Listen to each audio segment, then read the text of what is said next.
My name is Claire Monroe. I'm 43 years old. I spent 12 years as a senior architect at a firm I loved, until the man I married convinced me to walk away. He said we'd build his dream together. He said I was more than my job, that my talents would shine brighter if I helped him build his startup. I believed him, because when you love someone, you don't just listen, you invest. You fold your own ambitions into their vision, and I did that. I left behind a six-figure salary, a promotion I had earned, and the respect of a team I helped build, all for him, for us.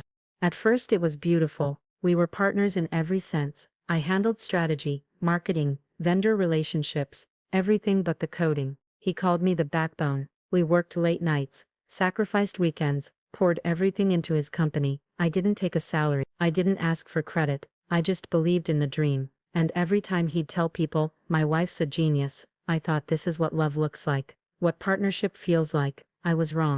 The change didn't happen overnight. It started with him being more protective of meetings, leaving me out of investor calls, brushing off my suggestions. Then came the excuses. They want to see a more technical angle, or you don't need to stress, I've got it. But I knew those lines. I'd said them before, back when I was gently pushing someone else out, only this time, I was the one being erased.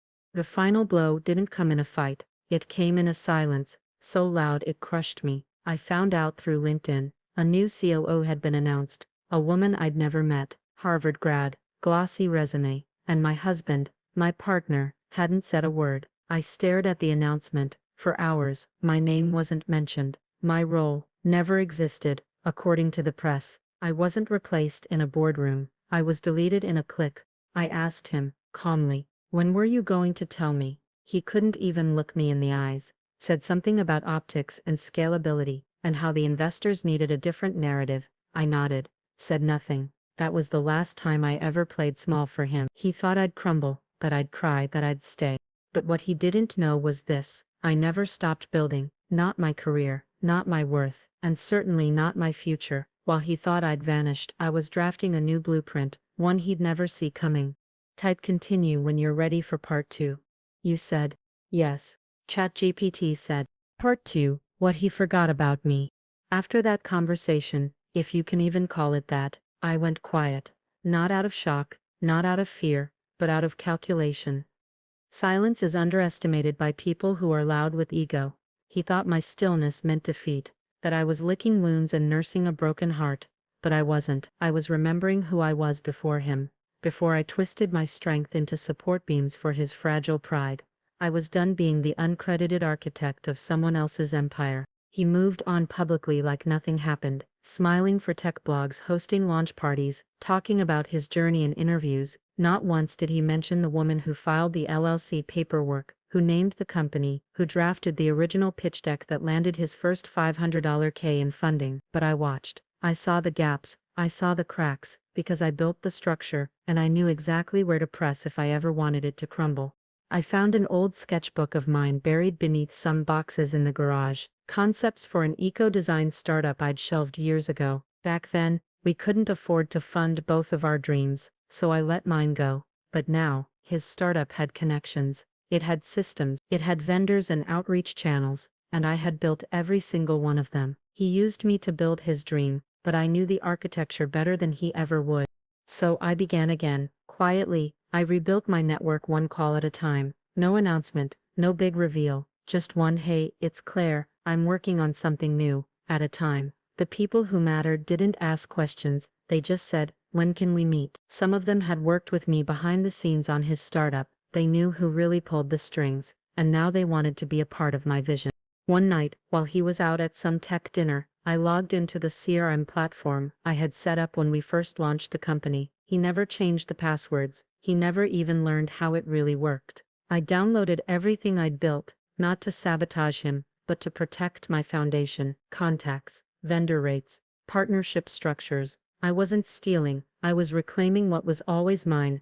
The next day, I packed a small bag, left a note that simply said, I built it. You buried me. Watch what I do next. I didn't yell, I didn't explain. I didn't even wait to see his reaction, because I didn't need anything from him anymore. Not validation, not apology, not even closure. I had something far more powerful: direction. Type continue when you're ready for part 3. You said, yes. ChatGPT said, Part 3. The Rise He Never Saw Coming. I moved into a small loft across town, no luxury, no noise, just space. Space to think, to build, to remember that I was never just someone's support system. I was always the engine, and once I stopped waiting for someone to give me permission, I remembered what I was capable of. The vision I had buried years ago, it wasn't just viable now, it was necessary. The market had shifted, sustainability was no longer optional, and I had the blueprint that no one else could replicate, not even him. I named the company Hollow Root. It was symbolic, a root that seems lifeless on the surface but grows deeper in silence. I began pitching investors with the same calm fire I used to reserve for his meetings, and they listened, not because I shouted, but because the numbers spoke, the designs sang, the strategy, impeccable. I wasn't looking for vengeance, I was executing destiny, and every time I heard, "Why didn't you launch this sooner?" I just smiled. Timing is everything, especially when the person you loved once thought they were the only clock that mattered. Within 2 months, Hollow Root secured a pre-seed round bigger than what he raised for his startup. We didn't throw a party, we planted trees in a burned forest, real ones, symbolic ones, the kind of gesture that doesn't make headlines but roots itself into legacy. I hired people I trusted, people who didn't ask "How did he let you go?" but instead said, "Where are we going next?" They didn't need to know the betrayal in detail, they could see the strength it left behind.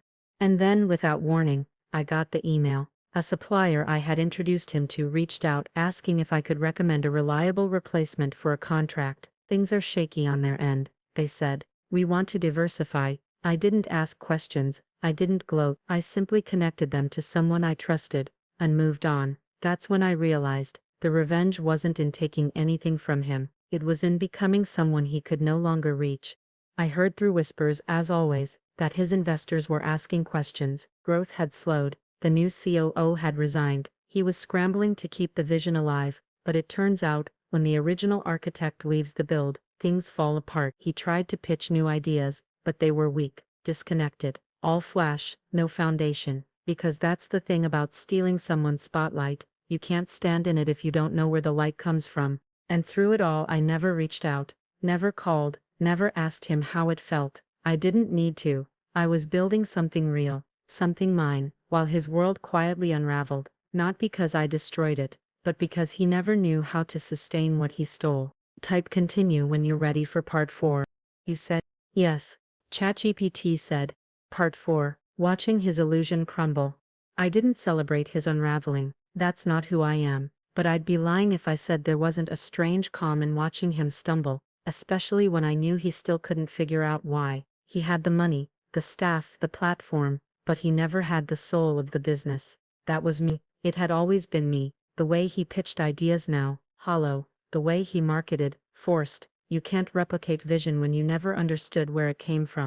I got a text from one of his early investors, someone I'd met countless times when I was playing the supportive wife. He wrote, "Saw what you're building, should have backed you from the start." That one line said more than any apology my ex-husband could have ever offered. I never responded, because that wasn't a door I needed to reopen. What mattered wasn't who finally saw me, it was that I saw myself again.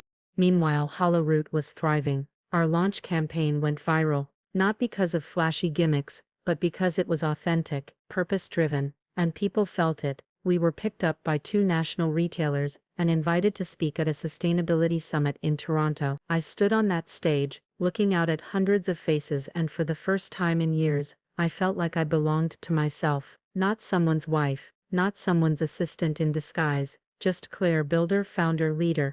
And then, as if life needed punctuation, I saw him at that very same summit. He wasn't speaking, he was in the crowd, alone, no COU, no press badge, just a man with a fading name, watching the woman he once called just the face command a stage he couldn't reach. Our eyes met for a second. I didn't flinch, I didn't smile, I turned and walked backstage, because my story was no longer tied to his. I later heard he tried to get another round of funding and was turned down twice. Investors cited loss of confidence in leadership and lack of cohesive direction. I could have warned him that charm, without structure, always collapses, but again, not my job, not my war. My revenge was already complete, and the best part, I never had to lift a sword. His downfall was a result of his own decisions. The final confirmation came in the form of a message from his former PR manager. "You were the real force behind everything, weren't you?" she wrote. "We all saw it. We were just too afraid to say it then." I didn't reply, I just closed the message and exhaled, because the truth, it always finds its way out, especially when you stop chasing justice and start embodying it. Type continue when you're ready for part 5. You said. Yes. ChatGPT said. Part 5. His silence was my victory.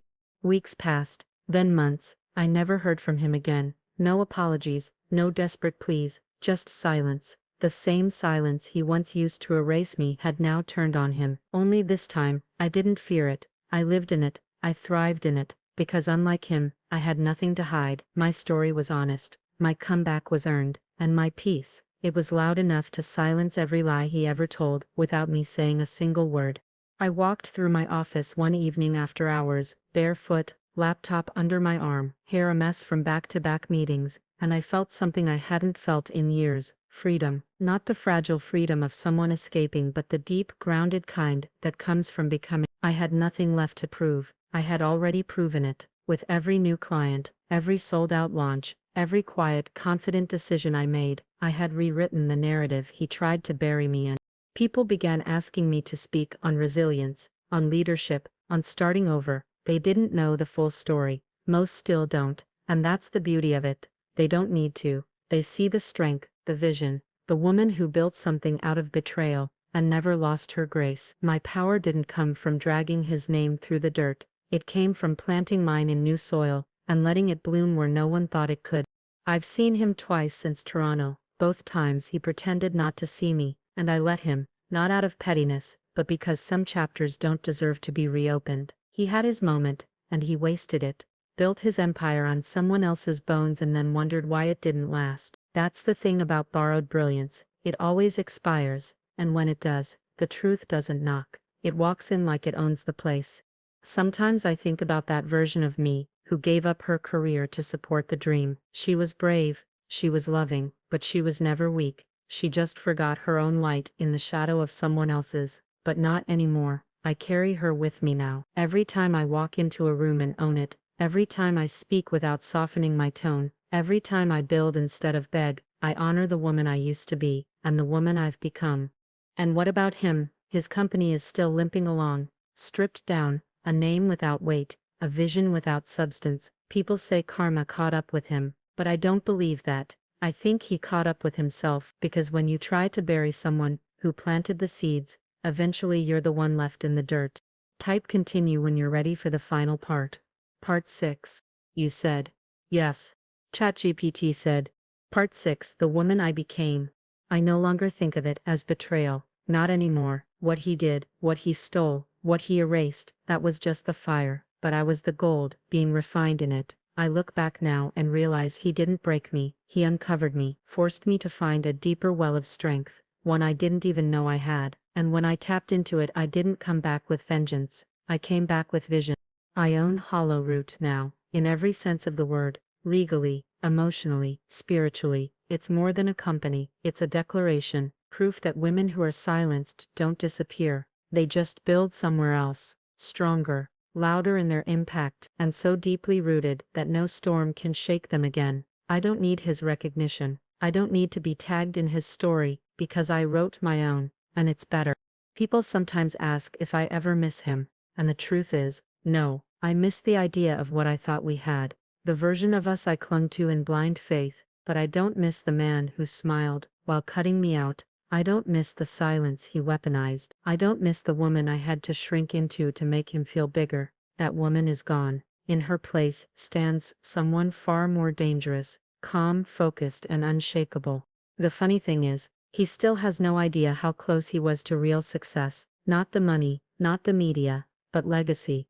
We could have built something unforgettable. But he chose ego over partnership, and I chose growth over resentment. That's why I'm still rising, and he's still trying to recover a version of himself that never existed without me. Sometimes, late at night, I open my old architecture journals, the ones filled with dreams I postponed, designs that never saw the light of day, and I smile, because now I don't need permission to build. I don't need to explain my vision or share the credit. I get to create freely, and leave my mark on the world, the way I was always meant to. So to anyone listening, who gave up too much for someone who gave back too little, let this be your reminder. You are not just the support beam, you are the blueprint, the force, the founder. Don't chase closure, don't wait for apologies, build anyway, and let the silence they left behind become the space where you rise.